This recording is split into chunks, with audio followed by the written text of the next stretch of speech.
That's right, it's Nick Shell, the guy who only talks about hair loss. It's my lunch break and I'm about to go mountain biking. And then we need to talk about that because I want to tell you what's going on with me as it relates to psychologically, fundamentally what's going on with you. So what I want to invite you to do is to go to my blog. A lot of you don't realize that I started out as a blogger. I'm a daddy blogger, meaning that I talk about being a parent and sharing stories about that. Well, the blog post that I did today is talking about this situation, which I might not be able to show you very easily, but can you tell already? You can tell, right? There's something there. See?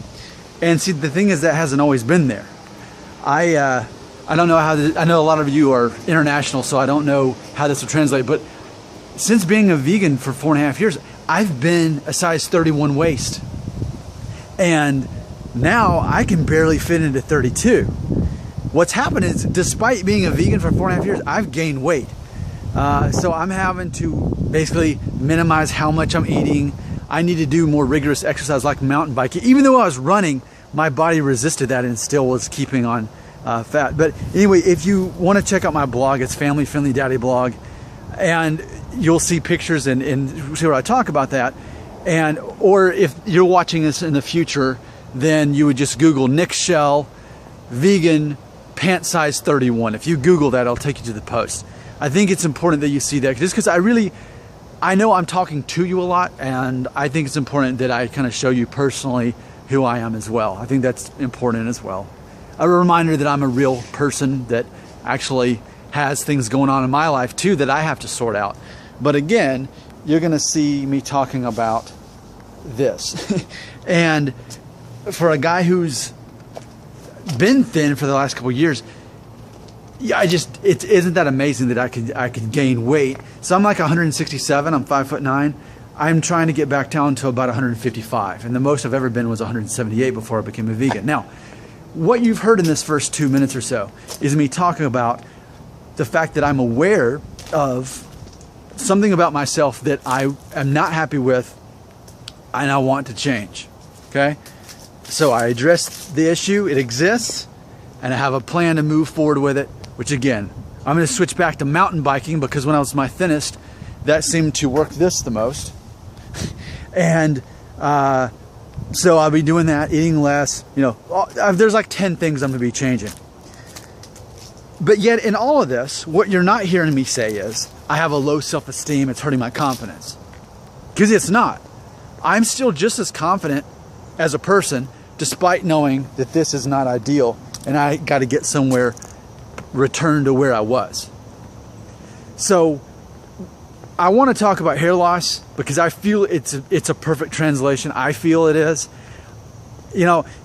As we all watching these videos are probably experiencing some kind of change in our hairline, coming to terms with the fact, even if you're Norwood 1 or 2 and you're in that paranoia of, oh no, is it going to get worse? When will it get worse? Will I still have as much hair as Nick does when I'm 36? When you're going through all that, and plus being younger, that as you are younger, naturally it's going to affect your confidence level.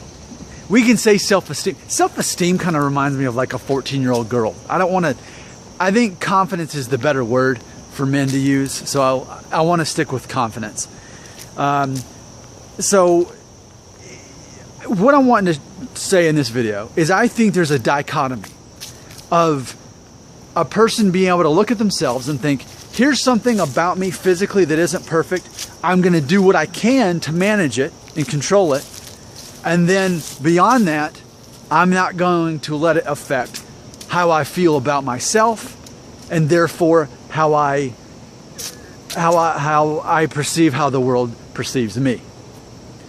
I think there's definitely a difference. Let me just say it out loud to demonstrate it. Okay, here's what I could do. I could say, oh man, I'm 36. Yeah, I'm married and two kids now. I've been a size 33 waist for years and I'm a vegan, so how could I possibly be gaining weight? This just isn't fair. This is just what happens. This is what happens when you get older. What am I gonna do? Oh no, I can't go in public like this.